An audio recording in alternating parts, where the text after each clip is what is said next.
On the evening of January 14, 1851, the temperature in Yazoo County, Mississippi, fell to 19 degrees Fahrenheit. It was the region's coldest night in over a decade. The Yazu River, which usually moved like a slow brown artery through the delta's cotton fields, had started to freeze along its banks. Thin sheets of ice formed, cracking and groaning in the dark. That night, a 13-year-old enslaved boy named Samuel stood at the edge of a ravine, looking down at a scene that would forever change his life. Below him, half submerged in the icy water, lay a wrecked carriage.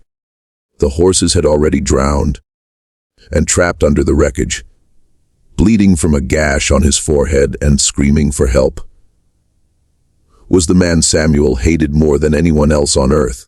His name was Silas Crawford. He was 47 years old. He was one of the most successful slave traders in the Mississippi Delta.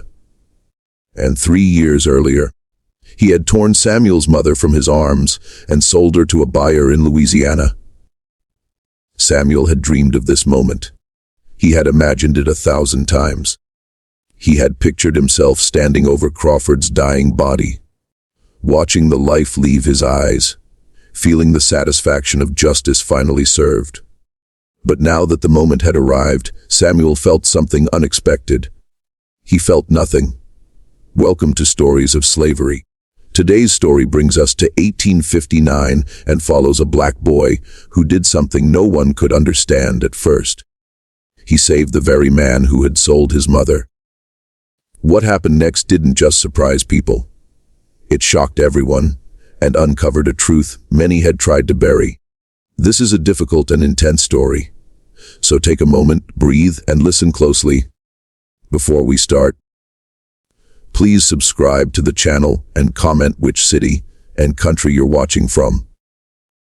Your participation helps keep these stories remembered, not buried. Let's begin. And in that emptiness, he heard his mother's voice. The last words she ever spoke to him as Crawford's men dragged her toward the iron wagon. She had looked back at her son, tears running down her face, and said 7 words Samuel would never forget. "Don't let the hatred destroy you, son." Samuel stood at the edge of that ravine for exactly 12 seconds. He counted them. Then he made a decision that went against every instinct in his body. He climbed into the freezing water and saved the life of the man who had destroyed his family. This is the true story of what happened next.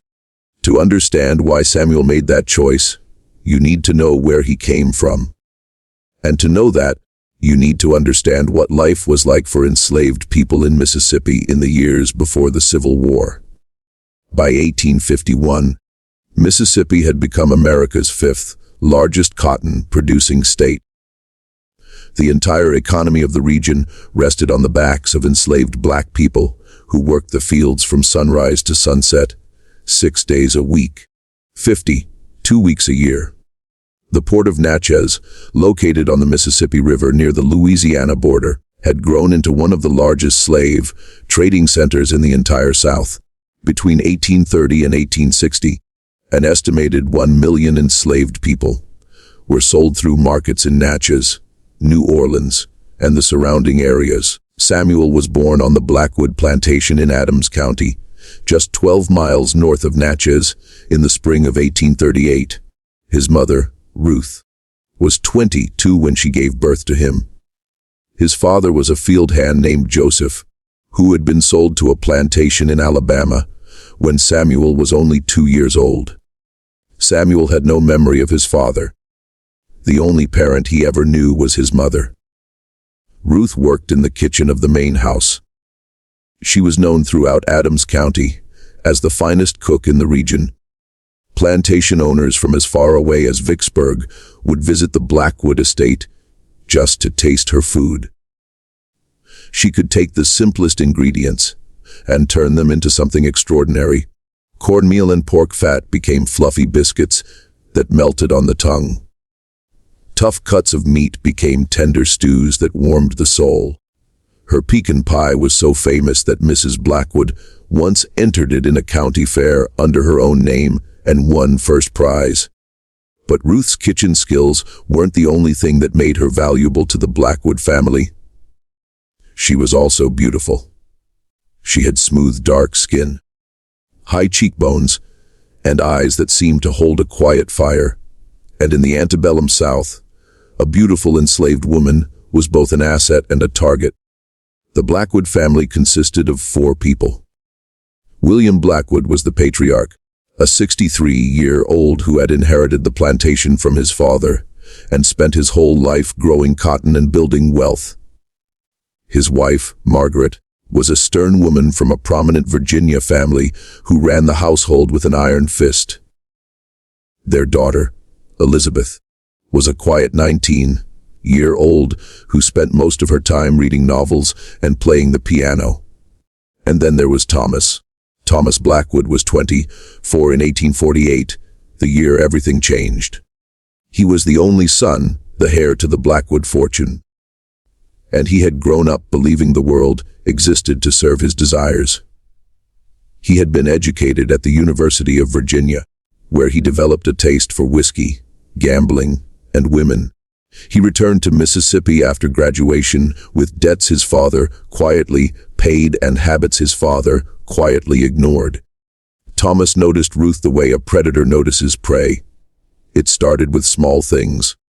He would find excuses to visit the kitchen when she was working alone. He would stand too close to her when she served meals. He would make comments about her appearance that made the other house servants uncomfortable. Ruth knew what was happening. She had seen it happen to other women on other plantations. She knew enslaved women had no legal right to refuse a white man's advances. She knew resistance often led to punishment, sale, or worse. But Ruth was not like other women. She had a spirit that could not be broken, and she had a son to protect. On the night of September 7, 1848, Thomas Blackwood came to the kitchen after midnight. He had been drinking. His breath smelled of bourbon, and his eyes had that glazed, hungry look Ruth had learned to fear. The other servants had gone to their quarters. Samuel was asleep in the small room behind the pantry, where he and his mother lived. Thomas locked the kitchen door behind him. What happened next was something Ruth never spoke about in detail. But when Samuel woke to the sound of crashing pots and his mother's screams, he ran into the kitchen and found Thomas Blackwood on the floor clutching his face, blood pouring between his fingers. Ruth stood over him holding a cast iron skillet, her chest heaving, her eyes wild. She had fought back. In the antebellum South, this was an unforgivable crime. An enslaved woman had struck a white man. It didn't matter that he had attacked her first. It didn't matter that she was defending herself. The only thing that mattered was that the social order had been violated, and order had to be restored. Thomas Blackwood's face was scarred for life. The blow from the skillet had shattered his cheekbone and left a permanent dent on the left side of his face. He would never look the same again, and he would never forgive Ruth for what she had done. William Blackwood faced a difficult decision. If word got out that an enslaved woman had attacked his son and gone unpunished, it would undermine his authority and reputation across the county. Other enslaved people might get ideas. Other plantation owners might question his ability to control his property. But Ruth was also extremely valuable. Her kitchen skills were irreplaceable. If he simply had her whipped or killed, he would lose that value forever. The solution came in the form of Silas Crawford. Crawford was a professional slave trader who operated throughout the Mississippi Delta. He was known for his efficiency, his discretion, and his willingness to handle difficult situations. When a plantation owner needed to get rid of a troublesome, enslaved person quickly and quietly, Crawford was the man they called.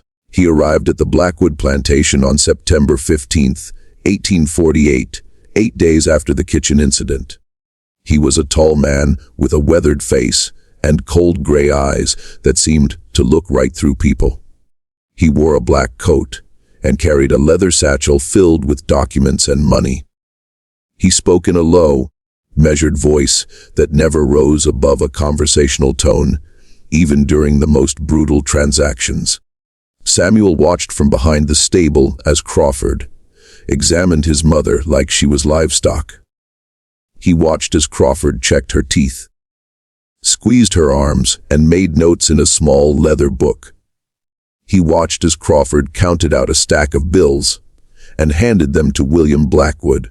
And he watched as Crawford's men put iron shackles on his mother's wrists and ankles and led her toward a wagon with bars on the windows. Ruth looked back at her son one last time. Her eyes were filled with tears, but her voice was steady. "Don't let the hatred destroy you, son. Be bigger than them. Promise me."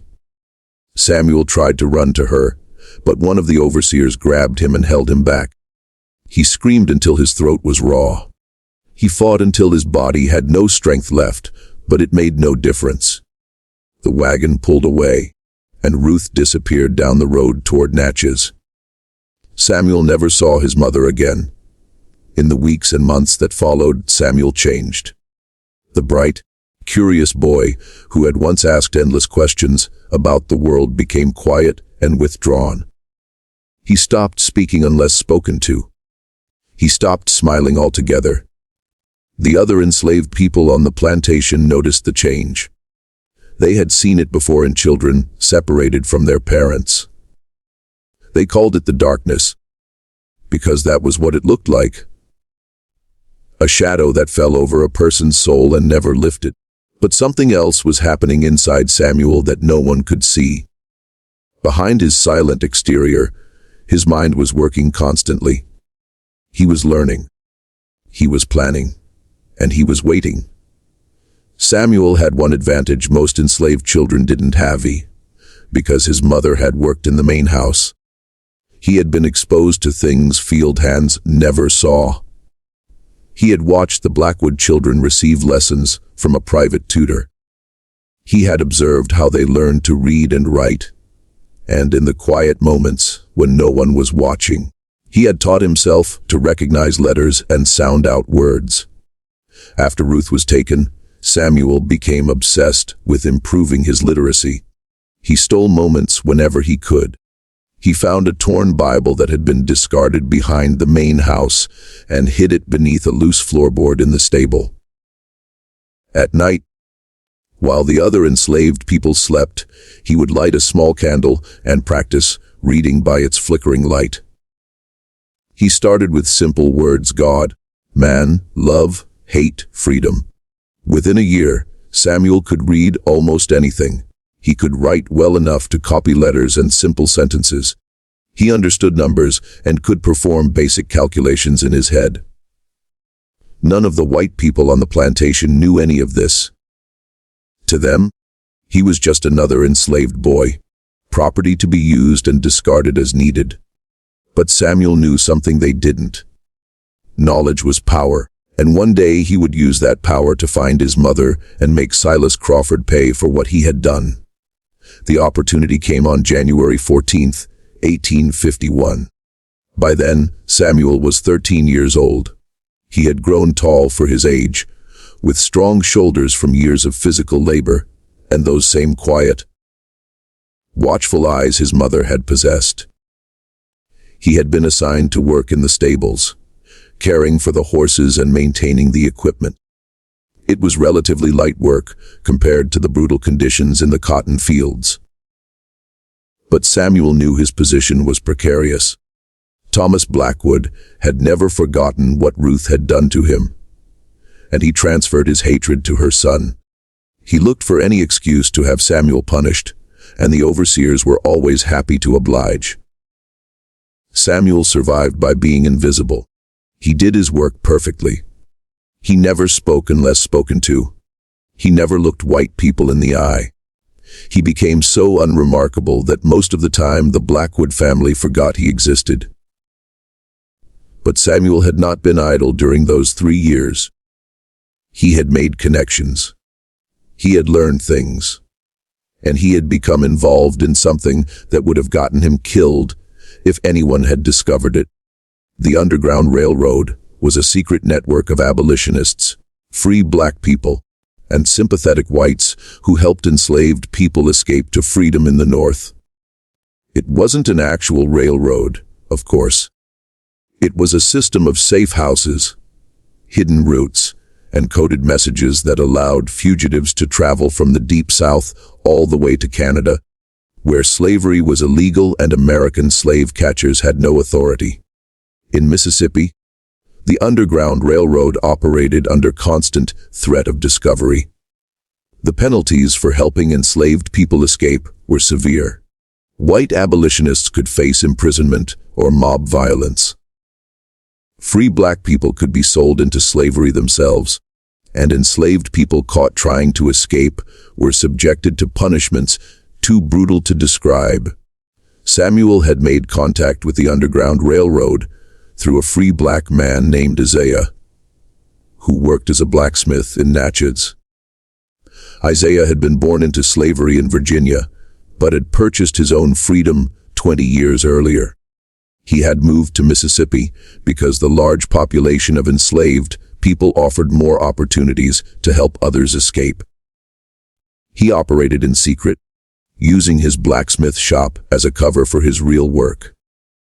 Isaiah had recognized something special in Samuel the first time they met. The boy was intelligent, careful, and utterly determined. Most importantly, he could read and write, skills invaluable for someone working in the Underground Railroad.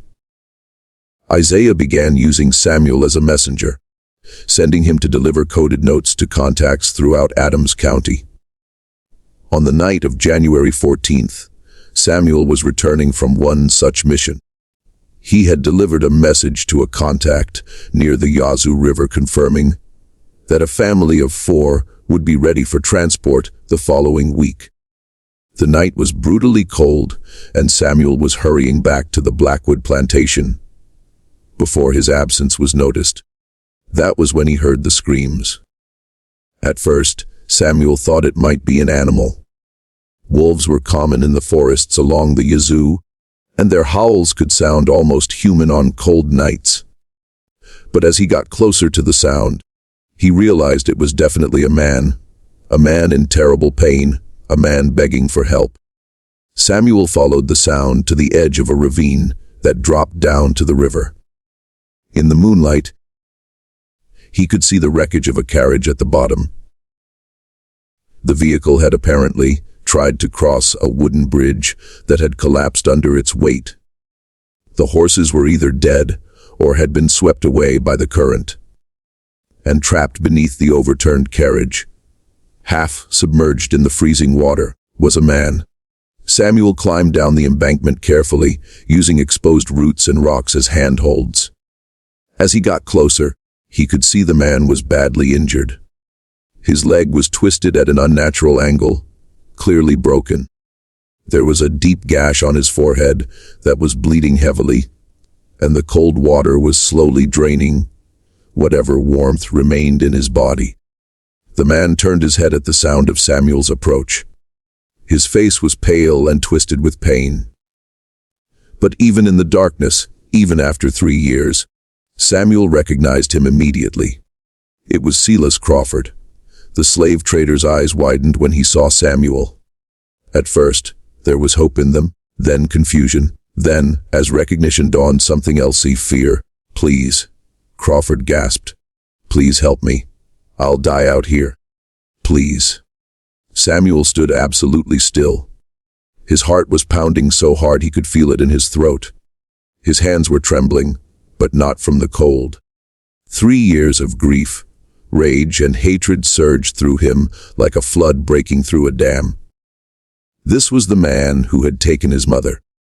This was the man who had shackled her like an animal and sold her to strangers. This was the man who had destroyed Samuel's family and left him alone in a world of darkness. And now that man was helpless, dying, completely at Samuel's mercy. Crawford seemed to read the thoughts on Samuel's face. his eyes filled with tears that might have been genuine or might have been calculated. With men like Crawford, it was impossible to know. "I know who you are," Crawford whispered. "You're Ruth's boy from the Blackwood place, I remember." Samuel said nothing. He just stared. "I deserve this," Crawford continued. His voice was weakening. The cold was doing its work. "I deserve to die out here. I know what I am. I know what I've done. But please, please don't let me die like this." Samuel thought about his mother. He thought about the last time he saw her. Her wrists in shackles, her eyes filled with tears. He thought about the 3 years of loneliness that followed. The endless nights of crying himself to sleep. The hollow ache in his chest that never went away.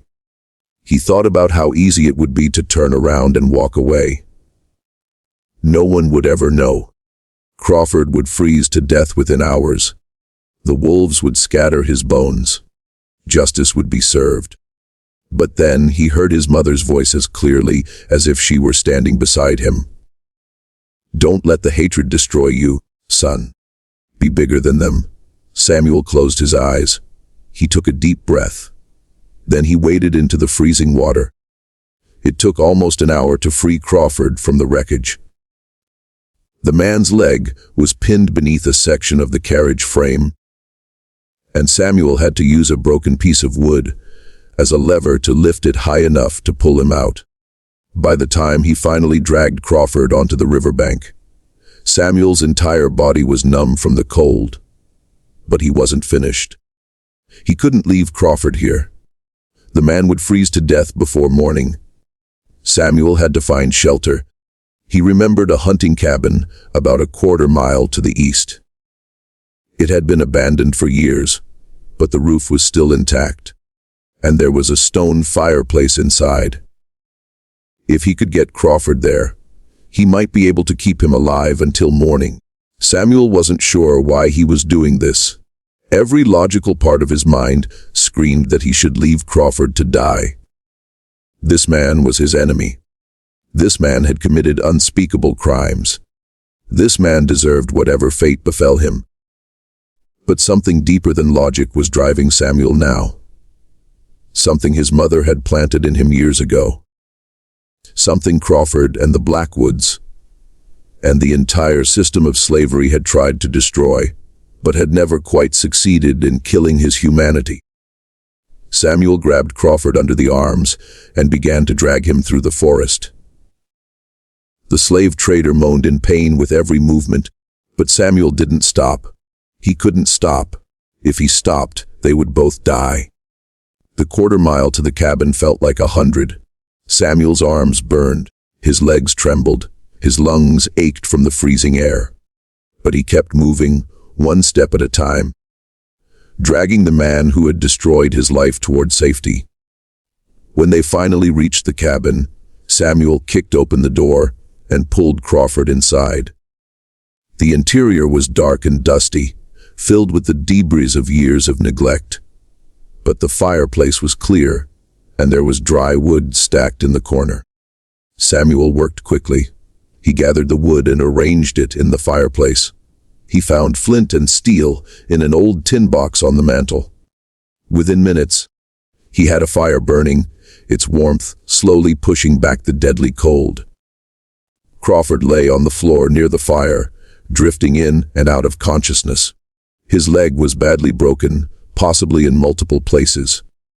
The gash on his head had stopped bleeding, but it would need to be cleaned and bandaged to prevent infection. He was still dangerously cold, and his breathing was shallow and labored. Samuel found a pile of old blankets in the corner and covered Crawford with them. He heated water in a dented pot he found near the fireplace and used it to clean the wound on Crawford's head. He tore strips from his own shirt and used them as bandages. He did everything he could to keep the man alive. And the entire time, a single question burned in his mind: why? Why was he doing this? Why was he saving the life of a man who had caused him so much pain? What possible reason could justify this act of mercy toward someone who deserved none? Samuel didn't have an answer. Not yet. But as the night wore on, the fire crackled in the hearth, and Crawford's breathing slowly steadied. Samuel began to realize something. He wasn't doing this for Crawford. He was doing this for himself. If he had left Crawford to die, he would have become something he didn't want to be. He would have let the hatred, the anger, and the desire for revenge transform him into a monster. He would have become like them. And Samuel refused to become like them. He would not let the system that had taken his mother also take his soul. As dawn broke over the frozen forest, Crawford finally regained consciousness. His eyes fluttered open, and for a long moment, he simply stared at the ceiling of the cabin, trying to remember where he was and how he had gotten there. Then his gaze fell on Samuel, sitting by the fire with his back against the wall, and everything came flooding back. Crawford opened his mouth to speak, but no words came out. What do you say to the person who saved your life when you were the one who destroyed theirs? Samuel spoke first. You're going to live, he said flatly. Your leg is broken bad. You won't be able to walk for a long time, but you'll live. Crawford swallowed hard. Why? He croaked. Why did you save me? Samuel was silent for a long moment. Then he leaned forward, his eyes locking onto Crawford's with an intensity that made the older man flinch. Because you're going to tell me where my mother is. Crawford's face went pale, paler than it already was from the cold and blood loss. I don't know what you're talking about. Yes, you do, Samuel said quietly. You sold her. You took her from the Blackwood plantation in September of 1848, and you sold her. I want to know where. Crawford closed his eyes. For a moment, Samuel thought he might pretend to lose consciousness again. But then he sighed. A long, shuddering sound that seemed to carry the weight of years. New Orleans, he said. I sold her to a buyer in New Orleans. At least that's what I told the Blackwoods. Samuel felt his heart stop. What do you mean that's what you told them? Crawford opened his eyes, and for the first time Samuel saw something in them he had never expected to see: guilt. I lied, Crawford whispered. I don't know why. I've sold hundreds of people, maybe thousands, and I never thought twice about any of them. But your mother, there was something about her. The way she looked at me, like she could see right through me, like she knew exactly what I was. He paused, gathering his strength. I was supposed to take her to the New Orleans market. That's where the Blackwoods thought she was going. But at the last minute, I changed my mind. I sold her to a man named Henry Dubois. He has a plantation called Belle Rive about 60 miles north of Baton Rouge. He's different from most of them. He doesn't use the whip. He feeds his people well. He even lets some of them learn to read. Samuel leaned forward. You're telling me my mother might still be alive? Crawford nodded slowly. If she's anywhere, she's there. Belle Rive. Henry Dubois. I don't know why I did it.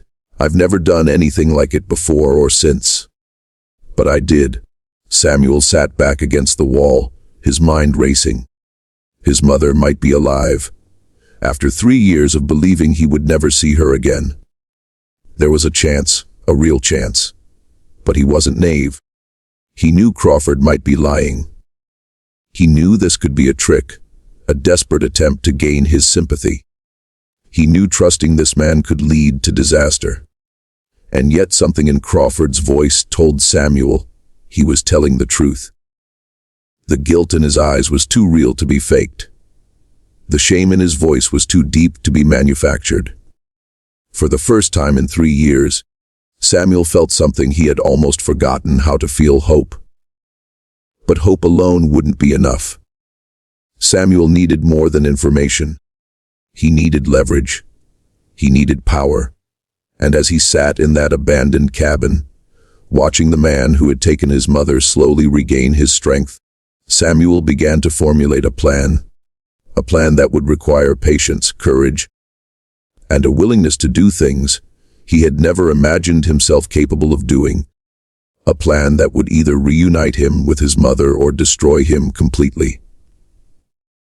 Samuel made his choice, and nothing would ever be the same again. The first 3 days in that abandoned cabin were the strangest of Samuel's life. He was trapped in a wooden box with the man who had destroyed his family. Forced to care for him, forced to keep him alive, forced to sit across from him and listen to him breathe. Crawford drifted in and out of consciousness during those early days. His leg was badly broken, and without proper medical care, there was a real risk of infection. Samuel did what he could with the limited resources available. He kept the wound clean. He changed the bandages regularly. He made sure Crawford stayed warm and hydrated. But Samuel was also planning. He knew he couldn't stay in this cabin forever. Sooner or later, someone would notice his absence from the Blackwood plantation. The overseers would come looking for him, and if they found him here with Crawford, questions would be asked. Questions that could get Samuel killed. He also knew that Crawford's disappearance would eventually attract attention.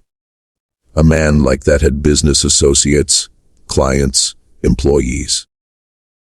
When he failed to return from his journey, people would start searching for him. They would find the wreckage of his carriage. They would follow the trail to this cabin. Samuel had a narrow window of opportunity. He needed to use it wisely. On the 4th day, Crawford was finally strong enough to have a real conversation. His fever had broken during the night, and although he was still weak, his mind was clear. He watched Samuel move around the cabin with a mixture of wariness and something that might have been respect. "You could have let me die," Crawford said. "That's not a question." Samuel paused in his work. He was preparing a simple meal from supplies he had scavenged from the surrounding forest, roots, berries, a rabbit he had managed to trap. "Yes," Samuel said simply. "I could have. Why didn't you?" Samuel didn't answer immediately. He finished preparing the food and brought a portion to Crawford, helping the injured man sit up against the wall so he could eat. "My mother told me something the day you took her," Samuel finally said. "She told me not to let the hatred destroy me. She told me to be bigger than the people who hurt me." Crawford looked down at the food in his hands. His expression was unreadable. "Your mother was a remarkable woman," he said quietly. "She still is," Samuel replied. "If what you told me is true." Crawford met Samuel's eyes. "It's true. I swear it on my life." "Your life doesn't mean much to me," Samuel said flatly. "But I believe you anyway. I saw it in your face when you told me. You were telling the truth." Crawford nodded slowly. "So what happens now? You saved my life. You know where your mother is. What's your plan?" Samuel sat down across from Crawford, his back against the opposite wall. The fire crackled between them, casting dancing shadows on the rough wooden walls. "My plan," Samuel said, "is to make you help me get her back." Crawford's eyebrows rose. "Help you? How exactly do you expect me to do that?" "You're a slave trader," Samuel said. "You know how the system works. You know the routes, the markets, the laws. You know which officials can be bribed and which ones can't. You have connections I could never have. And you think I'm going to use all of that to help you free your mother?" Crawford let out a short, bitter laugh. "Boy, do you have any idea what you're asking? Do you have any idea what would happen to me if I got caught helping an enslaved person escape?" "Yes," Samuel said calmly. "I know exactly what would happen. You would be arrested. You would be tried. You would probably be hanged." He leaned forward, his eyes hard. "But that's not the worst thing that could happen to you, Mr. Crawford. The worst thing is what happens if you don't help me." Crawford's face tightened. "Is that a threat?" Samuel reached into his coat and pulled out a folded piece of paper. He had been working on it for the past 3 days, writing by firelight while Crawford slept. "This," Samuel said, "is a letter. It contains a detailed account of every crime you've committed in the past 10 years.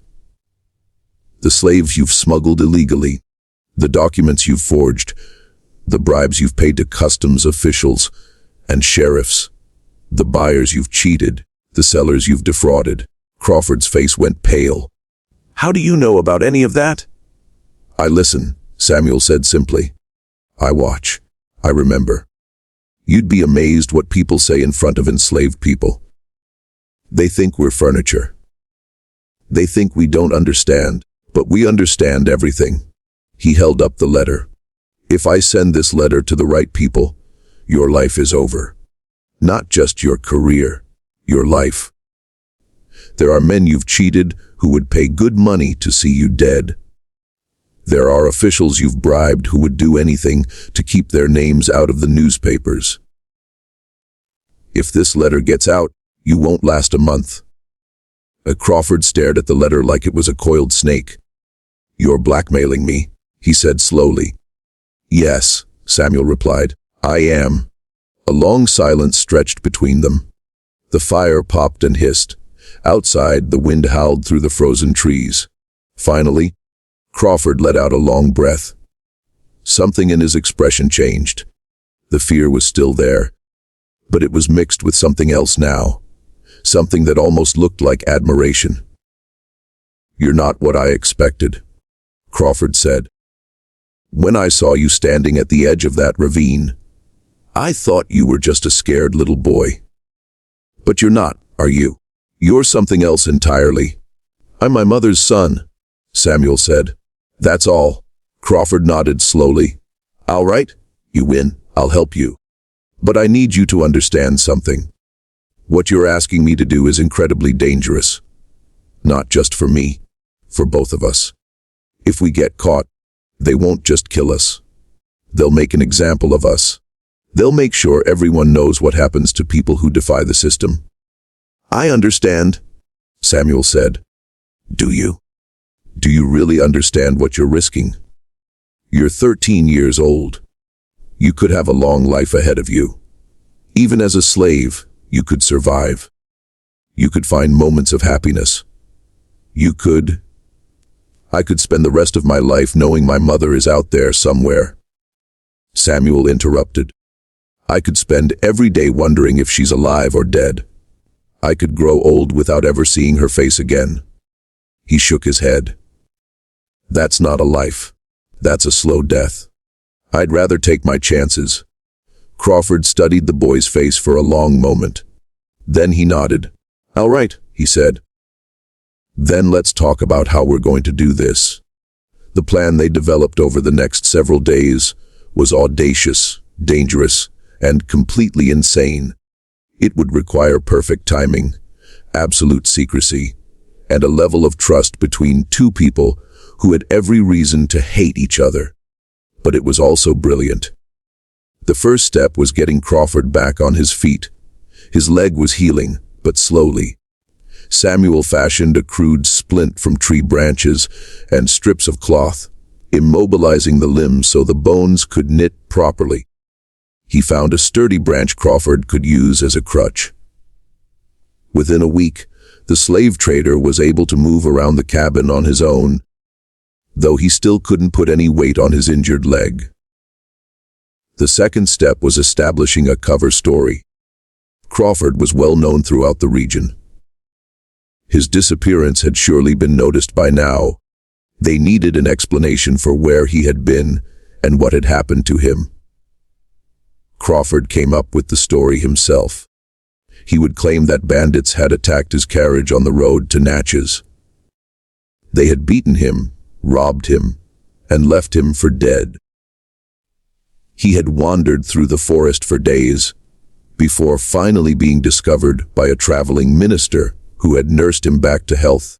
It was a plausible story, Bandit attacks were common on Mississippi roads, especially during the winter months when desperate men were willing to take desperate risks. And Crawford's injuries were consistent with such an attack. The broken leg, the gash on his head, the general state of exhaustion. It all fit. The third step was the most dangerous. Samuel had to return to the Blackwood plantation without being caught. He had been gone for almost 2 weeks now. There was no way to explain an absence that long. If he simply walked back onto the plantation, he would be whipped at best, sold at worst. He needed another approach. Crawford suggested a solution that made Samuel's stomach turn, but he had to admit it was clever. "I'll buy you," Crawford said. Samuel stared at him. "What?" "I'll go to the Blackwoods and tell them I want to buy you. I'll make up some story about needing a young boy to help with my business. They'll be happy to be rid of you. Thomas Blackwood has always hated you. He'll probably give you away for free just to see the back of you. And then what? I become your property." Crawford shrugged. "On paper, yes. But papers can be lost. Records can be destroyed. Once you're legally mine, I can take you anywhere without raising suspicion. I can take you to Louisiana. I can take you to Belle Rive." Samuel thought about it. The idea of being sold again, of becoming the legal property of the man who had taken his mother, was almost unbearable. But he also saw the logic in the plan. As Crawford's property, he would have freedom of movement he could never have as a runaway. He could travel openly, sleep in proper beds, eat proper food. He could search for his mother without constantly looking over his shoulder. "All right," Samuel said finally, "do it." It took another week for Crawford to recover enough to travel. Samuel used that time to prepare. He memorized the route to Belle Rive. He learned everything Crawford could tell him about Henry Dubois and his plantation. He practiced the story they had concocted until he could recite it in his sleep. On February 3, 1851, Crawford limped out of the abandoned cabin and made his way to the nearest town. Samuel stayed behind, hiding in the forest, waiting for word that the plan had worked. 3 days later, Crawford returned with documents in his hand and a grim smile on his face. "It's done," he said. "You belong to me now. Thomas Blackwood was so eager to get rid of you that he practically gave you away. He thinks you're going to spend the rest of your life hauling cargo on the docks of New Orleans." Samuel took the documents and looked at them. There was his name written in neat script, Samuel, no last name. Enslaved people didn't have last names, just Samuel. Age 13. Value $75. $75. That was what his life was worth in the eyes of the law. Samuel folded the documents and tucked them into his coat. "When do we leave?" he asked. "Tomorrow morning," Crawford replied. "We have a long journey ahead of us." The journey from Yazu County to Baton Rouge was approximately 250 miles. Under normal circumstances, it would take about a week by carriage, but circumstances were far from normal. Crawford's leg was still healing. The winter weather was unpredictable, and they had to avoid drawing attention to themselves. They traveled slowly, stopping frequently to rest. Crawford posed as a businessman transporting his newly purchased slave to a client in Louisiana. Samuel played his role perfectly, keeping his eyes down, speaking only when spoken to, displaying the subservient demeanor expected of enslaved people in the presence of whites. But inside, Samuel was anything but subservient. Inside, he was burning with anticipation. Every mile brought him closer to his mother. Every day increased the possibility that he would see her again. They crossed into Louisiana on February 12th. The landscape changed as they moved south. The frozen forests of Mississippi gave way to swamps and bayous thick with cypress trees draped in Spanish moss. The air grew warmer and more humid. The smell of decay and growth mingled together in a scent unlike anything Samuel had ever experienced. Crawford knew the roads well. He had traveled them many times in his years as a slave trader. He knew which inns were safe and which ones asked too many questions. He knew which ferry crossings were monitored and which ones were not. He guided them through the Louisiana wilderness with the expertise of a man who had made a career of moving human cargo from one place to another. As they traveled, Crawford talked. Perhaps it was guilt that loosened his tongue. Or perhaps it was simply the strange intimacy of their situation. Whatever the reason, he began to share things with Samuel he had never shared with anyone else. He told Samuel about his childhood in Virginia, growing up on a small farm that couldn't compete with the large plantations around it. He told him about his father, a bitter man who blamed everyone but himself for his failures. He told him about the day he left home at 16, determined to make something of himself in a world that seemed designed to keep men like him down. He told Samuel about his first job as an assistant to a slave trader in Richmond. How he had been horrified at first by the brutality of the business, how he had gradually become numb to it, how he had eventually embraced it as the only path to the wealth and status he craved. He told Samuel about the hundreds, maybe thousands, of people he had bought and sold over the years, men, women, children, families torn apart, lives destroyed. He told him about the nightmares that sometimes woke him in the middle of the night, the faces that haunted him, the screams that echoed in his memory. "I know what I am," Crawford said one night as they sat around a small fire in the Louisiana swamp. "I know what I've done. There's no redemption for a man like me. No forgiveness. I've sold my soul 100 times over, and there's no buying it back." Samuel listened without comment. He didn't feel sympathy for Crawford. He couldn't feel sympathy for a man who had caused so much suffering. But he was beginning to understand something about the nature of evil. Crawford wasn't a monster. He was a man. A weak, broken, desperate man who had made terrible choices and was now living with the consequences. He was proof that ordinary people were capable of extraordinary cruelty when the circumstances were right. It was a lesson Samuel would never forget. They reached the outskirts of Belle Rive on February 18, 1851. The plantation was located on a bend in the Mississippi River about 60 miles north of Baton Rouge. It was smaller than the Blackwood plantation, but more prosperous. The fields were well maintained.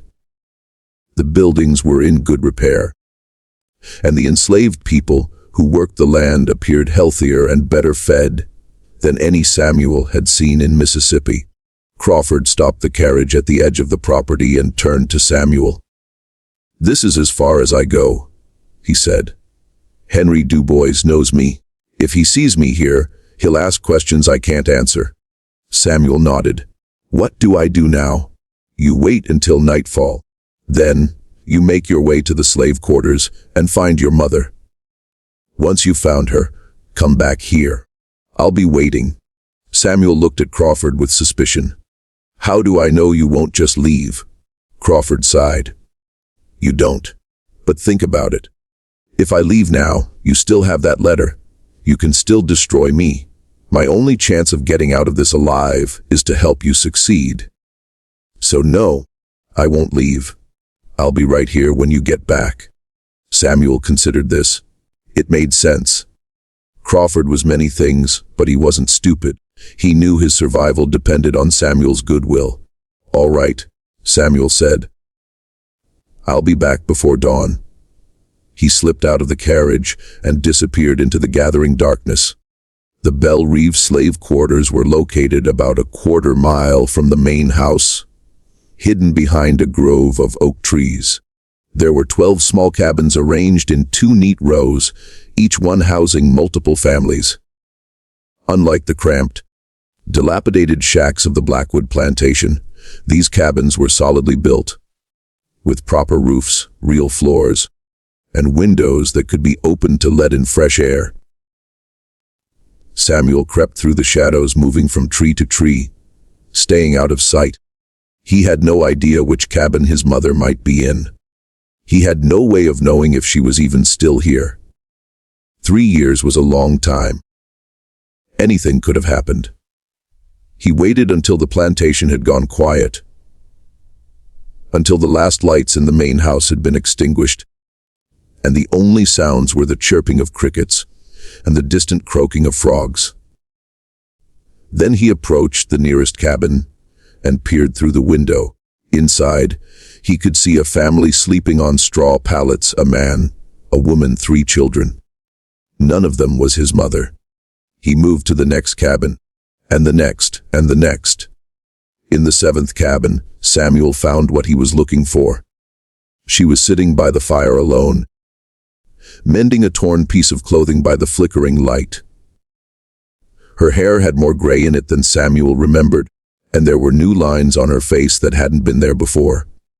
But it was her. It was definitely her. His mother, Ruth, alive. Samuel's heart hammered in his chest. His eyes filled with tears that he quickly blinked away. He had imagined this moment so many times, but now that it was here, he didn't know what to do. Part of him wanted to burst through the door and throw his arms around her. Part of him was terrified that if he moved, the vision would disappear, and he would wake up back in Mississippi, alone and motherless. He took a deep breath and knocked softly on the door. Ruth looked up, startled. She set aside her mending and rose to her feet, moving toward the door with the caution of someone who had learned to be wary of unexpected visitors in the night. "Who's there?" she called softly. Samuel's voice caught in his throat. For a moment, he couldn't speak. Then, with an effort that felt like lifting a mountain, he forced the words out. "It's me, Mama. It's Samuel." Silence. A long, terrible silence that seemed to stretch on forever. Then the door flew open, and Ruth was standing there, her eyes wide, her hand pressed to her mouth, tears streaming down her face. "Samuel," she whispered. "My Samuel." He nodded, unable to speak, unable to do anything but stand there and look at the woman he had thought he would never see again. Ruth let out a sound that was half sob, half laugh. She grabbed Samuel and pulled him into her arms, holding him so tightly he could barely breathe. He could feel her body shaking with emotion, could feel her tears soaking into his shoulder, could smell the familiar scent of her skin that he had never forgotten despite the years apart. "My baby," she kept saying over and over. "My baby, my baby, my baby."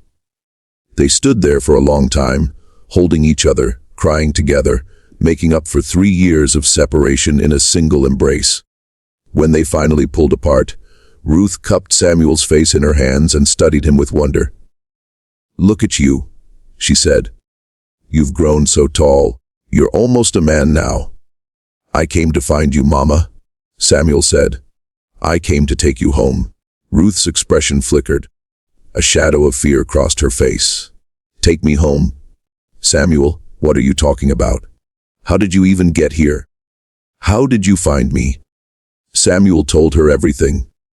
He told her about the night he saved Crawford's life, about the deal they had made, about the journey from Mississippi to Louisiana. He told her about the letter he was holding over Crawford's head, about the plan to escape together, about the route north the Underground Railroad had prepared for them. Ruth listened in silence, her eyes growing wider with each revelation. When Samuel finished, she shook her head slowly. "You did all this?" she said. "You did all this for me? I would have done anything for you, Mama. Anything." Ruth pulled him close again, holding him tightly. "My brave boy," she murmured. "My brave, foolish, wonderful boy." They talked through the night, speaking softly so as not to wake the other people in the cabin. Ruth told Samuel about her life at Belle Rive, about the relatively humane conditions under Henry Du Bois,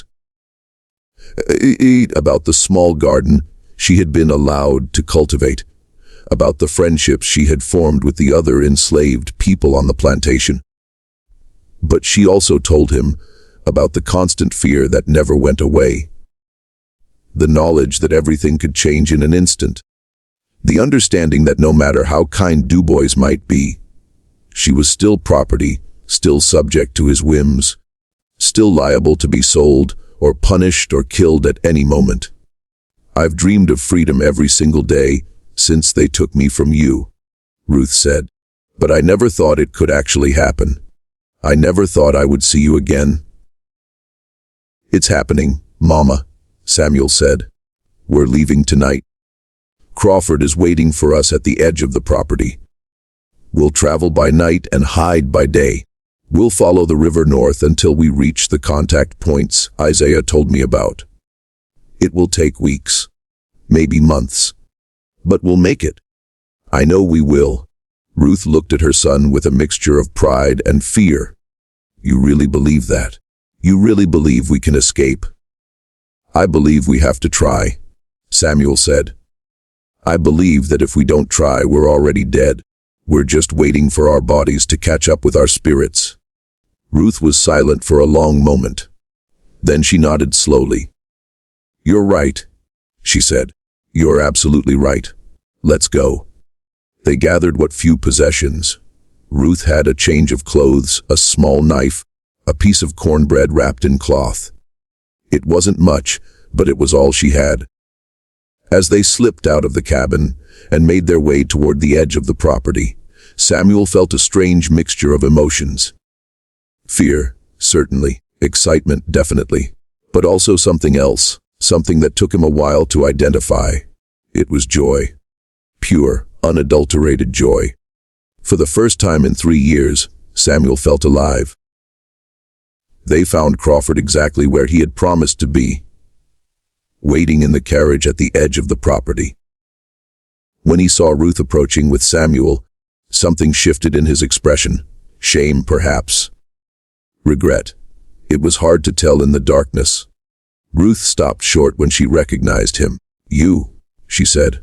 Her voice was flat, cold, utterly devoid of emotion. "Mrs. Ruth," Crawford said. He couldn't meet her eyes. I don't expect you to forgive me. I don't expect anything from you. But I want you to know that I'm going to do everything in my power to get you and your son to safety." Ruth stared at him for a long moment. Then she turned to Samuel. "You trust this man?" "No," Samuel said honestly. "But I trust that he knows what will happen to him if he betrays us. And I trust that he wants to live." Ruth nodded slowly. "Then let's go before I change my mind about not killing him myself." They climbed into the carriage and set off into the night. The journey north was the most dangerous thing any of them had ever attempted. They traveled by night and hid by day, moving through swamps and forests and back roads that only Crawford knew. They avoided towns and villages whenever possible. When they had to stop for supplies, Crawford would go alone, leaving Samuel and Ruth hidden in the wilderness. There were close calls. Once, they nearly ran into a patrol of slave catchers near the Louisiana, Mississippi border. Another time, a suspicious innkeeper demanded to see Crawford's papers, forcing them to flee in the middle of the night.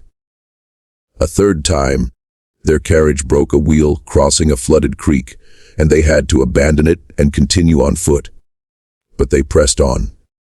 Mile by mile, day by day, they made their way north through Mississippi and Tennessee and Kentucky, through fields and forests and mountains, through rain and snow and bitter cold.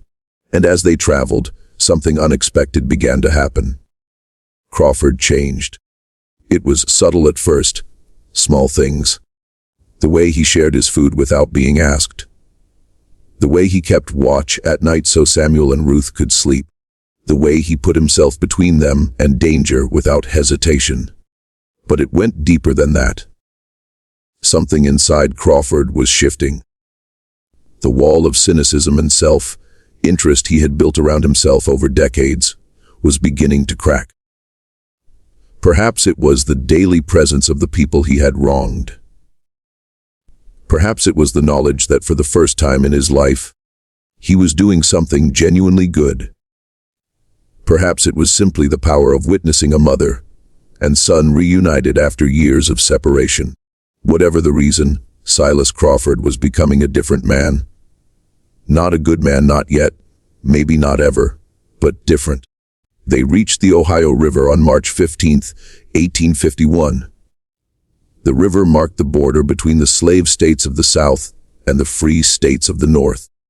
Once they crossed it, Ruth would legally be a free woman. Slave catchers could still pursue them, but they would have no legal authority to drag her back. Crawford arranged passage on a ferry operated by a secret sympathizer of the Underground Railroad. At midnight, under a moonless sky, they crossed the dark waters. When they reached the opposite shore, Ruth stepped onto free soil for the first time in her life.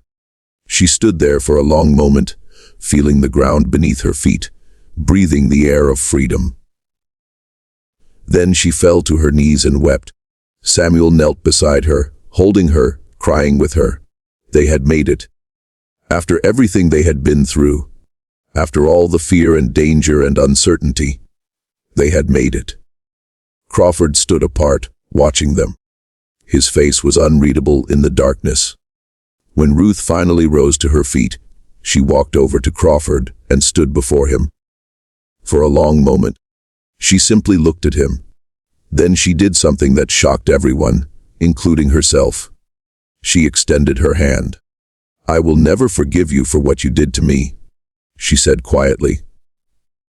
"I will never forget the pain you caused, but I recognize that you have tried to make amends, and I thank you for helping to bring my son back to me." Crawford looked at her hand. Then slowly, he reached out and took it. "I don't deserve your thanks," he said. "I don't deserve anything from you, but I give you my word that I will spend the rest of my life trying to undo the harm I've caused." Ruth nodded once. Then she released his hand and turned away. The journey wasn't over. They still had to reach Canada, where they would be truly safe from the slave catchers. But the hardest part was behind them. They were free. They traveled for another 6 weeks. Moving through Ohio and Pennsylvania and New York, they were helped along the way by a network of abolitionists and free black communities who provided shelter, food, and guidance. Finally, on April 28, 1851, they crossed the border into Canada. Ruth and Samuel settled in a small community near Toronto called Dawn Settlement. It had been established specifically for fugitive slaves, and it offered something neither of them had ever experienced before: a chance to build a life of their own. Samuel enrolled in the settlement school, one of the few places in North America where black children could receive a proper education. He discovered he had a gift for learning, and within 2 years, he was helping to teach younger students. He studied history, mathematics, literature, science. He devoured books with a hunger that could never be satisfied. Ruth opened a small bakery using the culinary skills that had once made her the most valuable cook in Adams County, Mississippi. Her pecan pies became famous throughout the region, and her shop became a gathering place for the community. They weren't rich. They weren't powerful, but they were free, and that was everything. Crawford didn't come with them to Canada. At the Ohio border, he had announced his intention to return to the South. "There's more I can do down there," he said. "More people I can help, more damage I can undo." Samuel was skeptical. "You're going to become an abolitionist? You of all people?" Crawford smiled grimly. "I'm going to become whatever I need to become. I have money. I have connections. I have knowledge of how the system works. I can use all of that to undermine it from within." "They'll kill you if they find out," Ruth said. Probably, Crawford agreed. But I've lived a long life, longer than I deserved. If I can use whatever time I have left to do some good, then maybe I can die knowing that I wasn't completely worthless. He turned to Samuel and held out his hand. You saved my life, he said. And in doing so, you showed me that it was possible to be better than I was. I will never be able to repay that debt, but I will try. Every day for the rest of my life, I will try. Samuel looked at the hand that had once signed his mother's bill of sale. Then he took it and shook it firmly. I believe you, he said. Don't make me regret it. Crawford nodded. Then he climbed into his carriage and disappeared down the road. They never saw him again. Years later, Samuel would learn that Crawford had been true to his word.